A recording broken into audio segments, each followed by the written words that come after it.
तो जो हमारा प्रेशर है वो फोर्स अपॉन एरिया है, और प्रेशर को हम पी से नोट करेंगे, फोर्स को एफ से नोट करेंगे, एरिया को ए से नोट करेंगे, तो हमारे पास प्रेशर का formulation P equal to F on A बन के आ जाएगा। ये हमारे पास प्रेशर की फॉर्मुलेशन आ जाएगी। इसके बाद जो हम नेक्स्ट करने जा रहे हैं वो क्या होगा, जब देखते हैं इसे। यहां पे प्रेशर की एसआई यूनिट देखेंगे हम, SI unit of pressure, SI unit of pressure is pascal, और पी पास्कल, और P is the SI unit of pressure we are going to be have. Pascal जो होता है स्मॉल यूनिट होती है, अगर हमें बड़े लेवल पे लेकर के आना हो इसे तो हमें केजी पास्कल भी यूज कर सकते हैं, जिसमें 1000 पास्कल होते हैं। 1 kilo pascal 1 kg pascal equals to 1000 pascal के बराबर होती है, बड़ी यूनिट होती है। इसके अलावा भी हम यूज कर सकते हैं न्यूटन मीटर स्क्वायर, न्यूटन पर मीटर स्क्वायर के फॉर्म में भी हम इसे नोट डाउन कर सकते हैं। ये हमारे पास प्रेशर की फॉर्मेशन होती है, and pressure is going to be scalar quantity. Pressure is scalar quantity, scalar quantity, pressure को हम स्केलर क्वांटिटी कहते हैं। Note it down.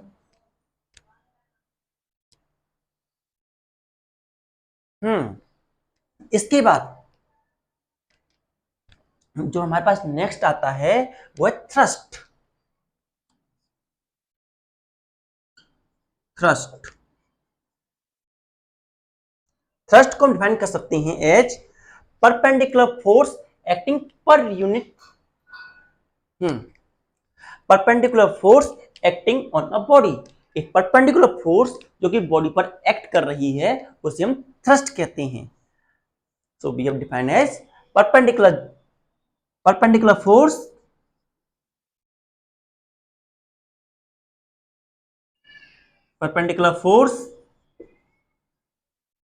acting on a body, perpendicular force acting on a body is called thrust। Thrust जो होती है force ही होती है, इसलिए इसकी एसआई यूनिट भी न्यूटन होती है। SI unit of force is going to be thrust is going to newton. SI unit of thrust is newton. Newton small लेंगे हम। SI unit of thrust is going to be newton, और capital N भी लिख सकते हैं। इसके अलावा SI unit of thrust is newton, and it is going to a vector quantity. It is a vector quantity, vector quantity।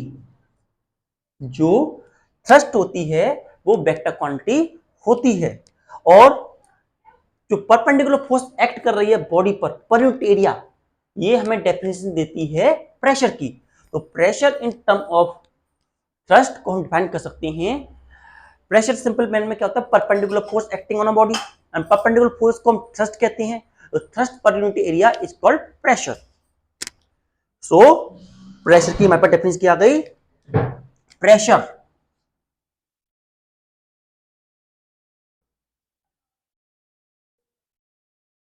Pressure pressure को define कर सकते हैं।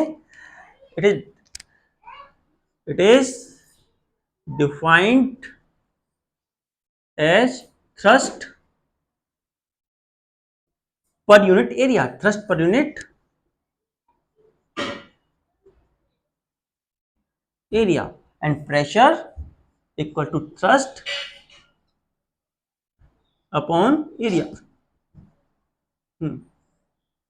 तो ये एक फॉर्मेशन हमारे पास प्रेशर की निकल के आती है, thrust per unit area. Note down. . 。 . 。 . . . . . . . . . . . . . . . . . . . 。 . 。 . 。 . 。 . 。 . 。 . 。 . 。 . 。 . 。 . 。 . 。 . 。 . 。 . 。 . 。 . 。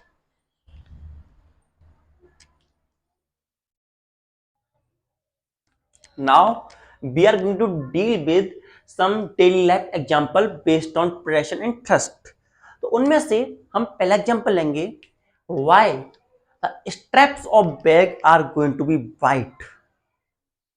जो स्ट्रैप्स होती हैं बैग की वो वाइट क्यों होती हैं, या जो वाइट बैग वाले स्ट्रैप्स, जिन बैग्स की स्ट्रैप वाइट होती है वो ज्यादा कंफर्टेबल क्यों होते हैं.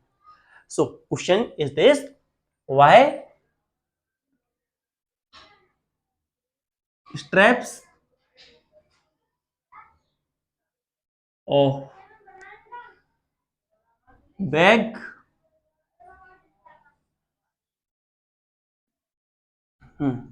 are white. Why strap of bag are white.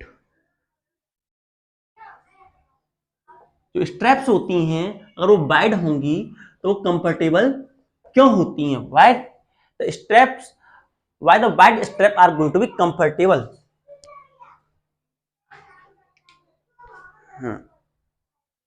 तो इसका आंसर हम लिखते हैं,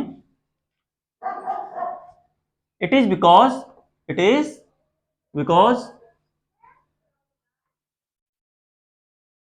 bag with wide strap, bag with wide straps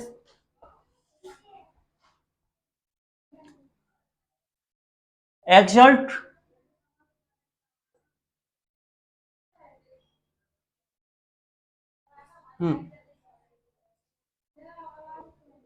the force, exert the force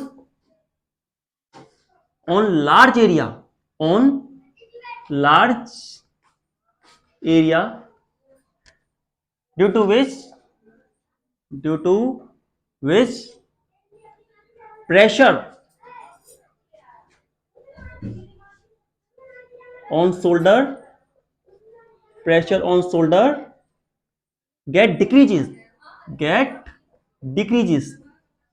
pressure on shoulder get decreases, and children's are able to carry the bag.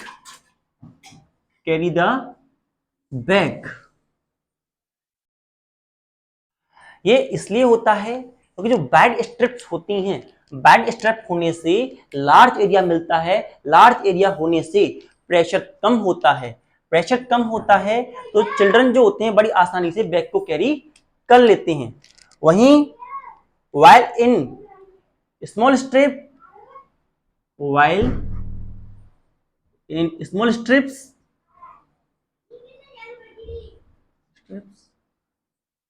force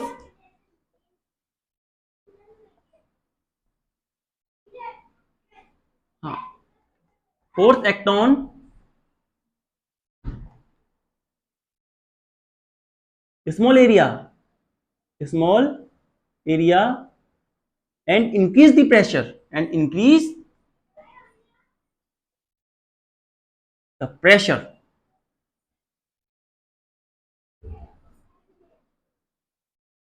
and it may be uncomfortable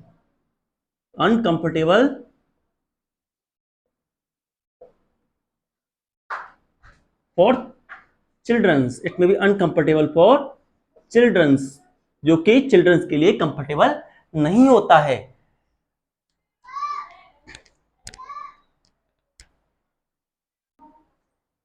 next is, next question is, why sharp knife cut the vegetable more easily. Why sharp knife is able to cut the vegetable more easily?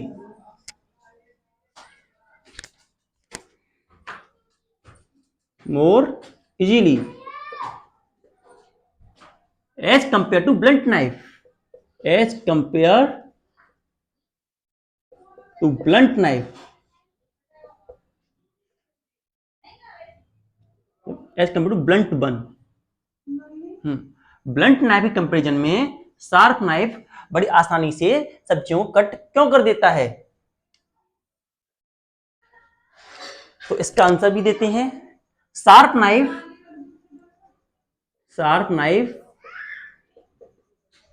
Has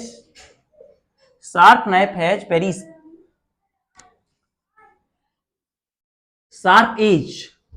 sharp edge which exert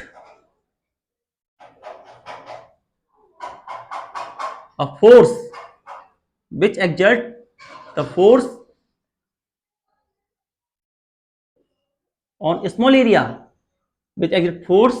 on small area and produce high pressure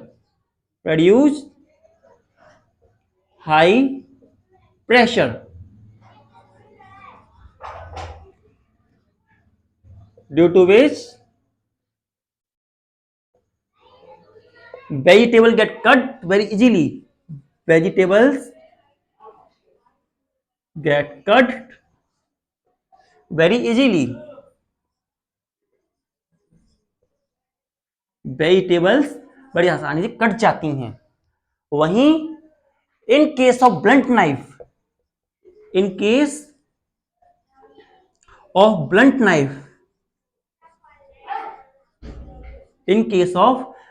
knife edge are not so sharp. तो edge होती हैं, जो उसकी धार होती है वो इतनी ज्यादा अच्छी नहीं होती है। Edge are not so sharp. जो एज होती है वो इतनी ज्यादा शार्प नहीं होती है and not able to cut vegetables smoothly. Vegetable को स्मूथली कट करने में कैपेबल नहीं हो पाती है। तो क्या बोला हमने? जो शार्प नाइफ होता है उसकी एजेस जो होती हैं शार्प होती हैं। शार्प एज होने की वजह से वेरी वेरी स्मॉल एरिया होता है। जब बहुत ज्यादा छोटा एरिया होता है तो वो उसे बड़ी आसानी से कट कर लेती हैं, वेजिटेबल को बड़ी आसानी से कट कर लेती हैं, जो कि पॉसिबल नहीं होता है ब्लंट टाइप के केस में, क्योंकि उसकी एजेस इतनी शार्प नहीं होती हैं और वो वेजिटेबल को स्मूथली कट नहीं कर पाता है। Note down.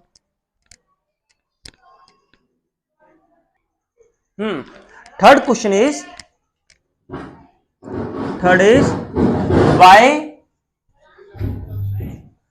the needle of why the pin of needle while the pin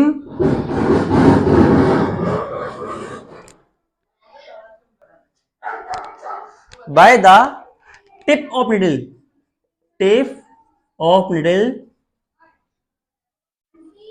is very sharp। जो नीडल की टिप होती है बहुत ज्यादा शार्प क्यों होती है? By the tip of needle is going to be sharp. तो what's answer behind it? It is because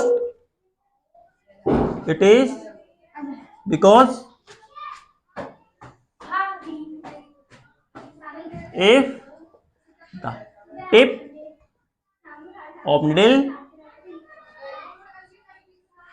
is sharp।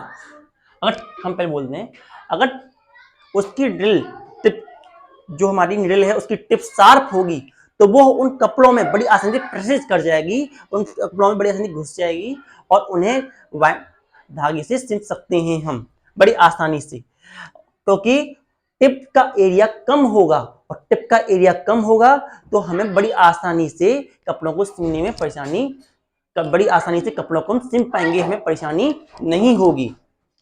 सो हम इसे लिख लेते हैं, it is because if the tip of needle is sharp, the tip of needle is sharp, force exert on small area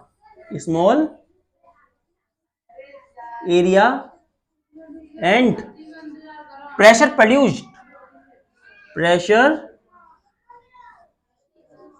become high, pressure become high, and needle easily, needle easily precise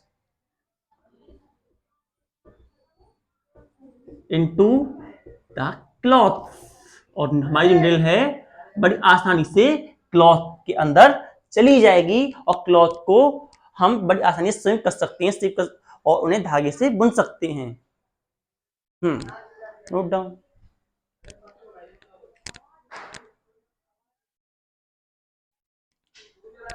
next condition, हाँ थोड़ा सा यहां से raise करते हैं। तो question number 4, in which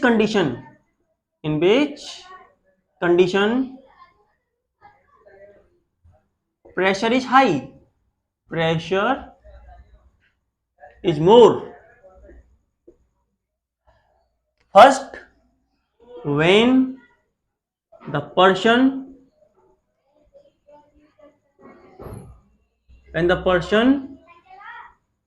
is standing, or running, जब person दौड़ रहा होगा तब ज्यादा प्रेशर लगेगा, या जब पर्सन खड़ा होगा तब ज्यादा प्रेशर लगेगा? तो इसका आंसर है when the person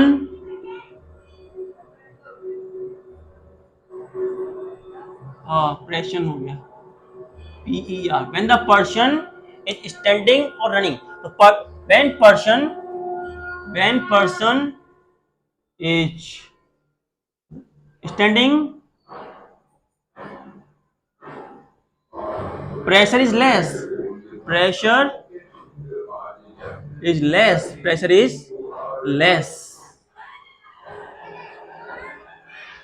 because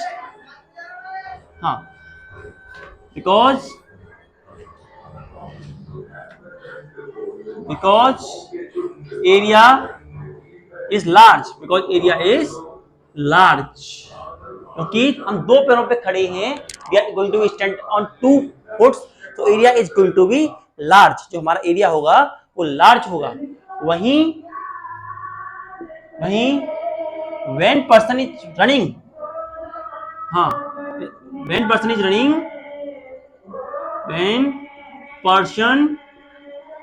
running, when the person is running, press area is going to be less as person stand on one foot, तो ऐसी कंडीशन में पर्सन जो होता है एक पैर पे खड़ा हुआ होता है, एक पैर पे खड़ा होने की वजह से उसका प्रेशर कम हो जाता है। सो हमारा जो प्रेशर है वो भी हाई होगा, तो high pressure when person is running, क्योंकि एक बार में एक ही पैर रखा जा सकता है जमीन पर, जो जब हम रन करते हैं तो एक बार में एक ही पैर को जमीन में रख सकते हैं, इसीलिए रनिंग करने के दौरान हमारा प्रेशर भी ज्यादा होगा। और भाई जब स्टैंड होंगे तो दोनों पैरों पे स्टैंड होंगे तो एरिया ऑटोमेटिकली ज्यादा हो जाएगा। Note down.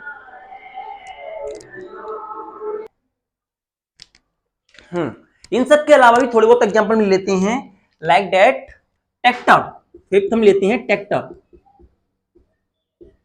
Tractor has the broad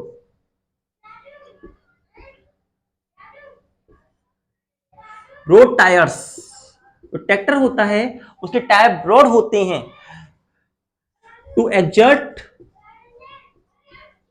less pressure on soil या ऑन लैंड, ताकि वो कम प्रेशर एग्जर्ट करे जमीन पर, ताकि बड़े टायर्स होंगे ट्रैक्टर के, तो ऐसी कंडीशन में जो फोर्स पर यूनिट एरिया होगा वो कम हो जाएगा। इसी तरीके से जो रेलवे लाइन्स होती हैं, similarly in railway lines 6 railway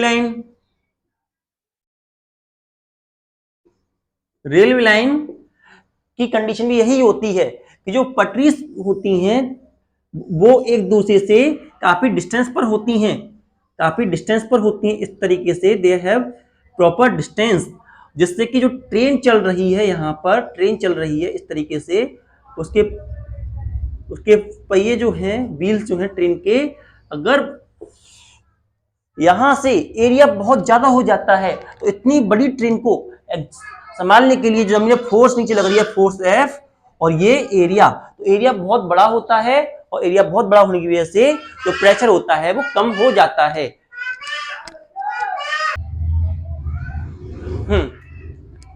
तो आज हमने जाना, इसको एक रिवाइज कर रहे हैं हम, प्रेशर के बारे में और थ्रस्ट के बारे में। प्रेशर क्या होता है? प्रेशर को हमने बताया it is defined as force per unit area. Pressure जो होता है दो चीजों पर डिपेंड करता है, एक तो फोर्स और दूसरा एरिया, हमने ये जाना। जैसे हमने यहां देखा, एक वुडन बॉक्स पर जब हम थंब से नीचे दबाते हैं तो कोई इफेक्ट हमें देखने को नहीं मिलता, वहीं जब हम थंब से नेल लेकर के जमीन में दबाते हैं तो हम देखते हैं कि उसमें एक होल हो जाता है। Depending upon area with same force we can get different results। Same force होने के बावजूद भी अगर एरिया अलग अलग हैं तो हमें इंपैक्ट अलग अलग मिल सकता है। तो इस बात को देखते हुए हमें दो बात पता चली कि प्रेशर जो होता है दो बातों पर डिपेंड करता है, force acting on a body and area on which the force acting. इसी तरीके से अगर हम चाहते हैं ब्रेक का एग्जांपल भी ले सकते हैं, we are going to take example of brick like that. अगर ये हमारे पास ब्रेक है, एक हमारे पास ये ब्रेक है, like that it's a brick we are going to have, ये हमारी ये ब्रेक है, हमने ऐसे ऐसे ऐसे डाउन किया, या फिर अगर हमने इसी ब्रेक को लिया और इस तरीके से खड़ा करके यूं डाला, जमीन में गया, तो कौन सी कंडीशन में ये ज्यादा इंपैक्ट देगी या ज्यादा बड़ा होल करेगी जमीन में? तो सिंपल आंसर इज दिस कि यहां पर हम क्लियरली देख रहे हैं कि यहां पर इसका एरिया बड़ा है, फोर्स सेम है, सेम फोर्स यहां पर भी है, सेम फोर्स यहां पर भी है, लेकिन अंतर किस बात का है कि यहां एरिया बड़ा है और यहां पर एरिया छोटा है। तो यहां पर प्रेशर ज्यादा हो जाएगा, प्रेशर हाई, यहां पर हाई प्रेशर हो जाएगा, यहां पर हमारा लो प्रेशर रहेगा। Here we are going to have low pressure, क्योंकि एरिया ज्यादा है। इसी तरीके से हमने बताया फोर्स को, हमने बताया प्रेशर को force per unit area. Pressure is defined as force per unit area. यहां पर P जो है प्रेशर इंडिकेट करता है, फोर्स F से, एरिया A से, और हमने इसकी यूनिट भी निकाली थी, और इसकी यूनिट निकली थी newton metre square and SI और पास्कल एंड पास्कल, एक ये और एक ये दो यूनिट निकल के आई थी हमारी प्रेशर की। इसके बाद हमने जाना थ्रस्ट के बारे में। थ्रस्ट जो होता है वो perpendicular force acting on a body, ये एक फोर्स ही है, इसकी एसआई यूनिट न्यूटन ही रहेगी और एक वेक्टर क्वांटिटी है। और हमारा जो प्रेशर है, प्रेशर को हम pressure is defined thrust upon area, pressure को हम थ्रस्ट अपॉन एरिया की फॉर्म में भी लिख सकते हैं। Pressure is going to be defined as thrust per unit area. इसके बाद हमने कई सारे एप्लीकेशन समझे इसके।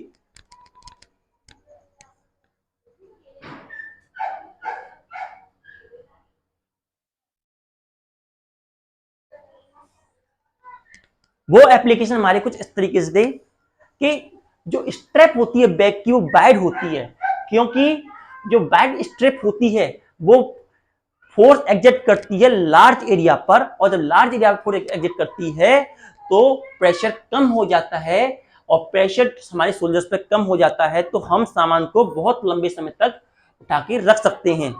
वहीं in case of small strip, जब हमारी स्ट्रिप स्मॉल होती है, in that condition, strip small होने की कंडीशन में जो एरिया होता है वो स्मॉल हो जाता है, area going to be small, and जो प्रेशर होता है वो इंक्रीज हो जाता है सेम फोर्स के ऊपर। और ये जो होता है बच्चों के लिए अनकंफर्टेबल हो सकता है। सेकंड हमने जाना नाइफ के बारे में। जो नाइफ होता है, जो शार्प होता है, शार्प नाइफ जो होता है वेजिटेबल को बड़ी आसानी से कट कर देता है। वहीं जो ब्लंट नाइफ होता है, ब्लंट नाइफ बड़ी आसानी से सब्जी को कट नहीं कर पाता। इसका रीजन जो हमने दिया वो क्या रीजन था? इसका रीजन था जो शार्प नाइफ होता है उसकी एज बहुत ज्यादा शार्प होती है और उसका एज का एरिया भी बहुत कम होता है। तो वो कम एरिया होने के कारण वो ज्यादा प्रेशर लगा पाता है with the same force and it is able to cut vegetable very easily.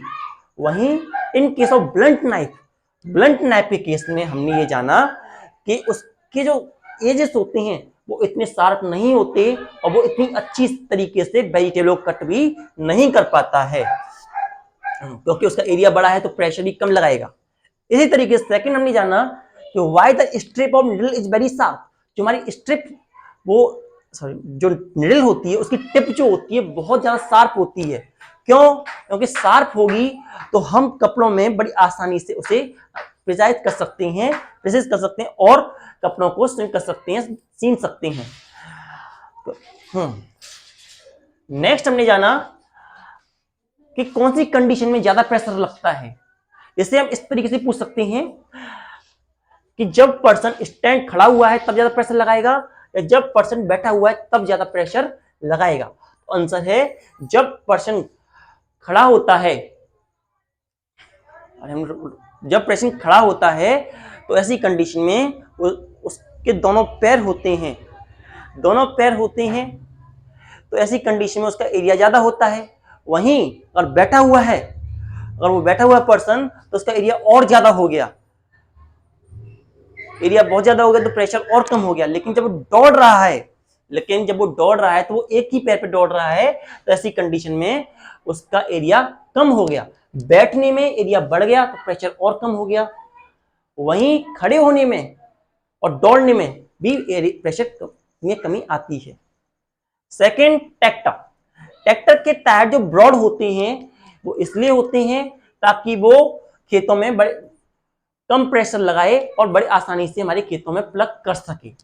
अगर वो ज्यादा प्रेशर लगाएगा तो खेतों में चल ही नहीं पाएगा। इस तरीके से हमने सुना है camel is a ship of desert. तो कैमल जो होता है शिप ऑफ डेजर्ट होता है, क्यों होता है आप हमें बताएंगे कमेंट सेक्शन में। नेक्स्ट, इसी तरीके से रेलवे लाइन जो होती है, रेलवे लाइन के अंदर भी इस तरीके से स्ट्रिप होती हैं और एरिया होता है ताकि कम प्रेशर लगे और सारा का सारा ट्रेन हमारी चल सके। So note it down.